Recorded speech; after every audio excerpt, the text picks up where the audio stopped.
Hello guys, welcome back to our channel Gaming Basics. In today's video, I will be teaching you guys how to download Gorilla Tag on your MetaQuest 3. So at first, just check out this navigation bar pressing the Meta button on your controller. And as the navigation bar is out, go in the options store and click it.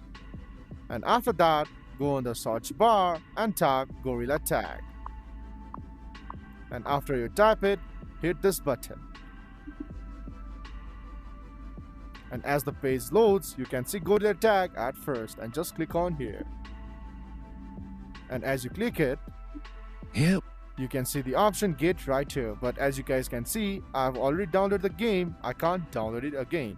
So all you have to do is just press on the Get button and the game is downloaded on your MetaQuest 3. So guys, that's how you download Gorilla Tag on your MetaQuest 3. If you find our video helpful, please leave a like and please do not forget to subscribe our channel. Also hit the bell icon to get updates with our latest videos and drop a comment for reviews and more content like this. I will see you guys again in our next video. Thank you for watching.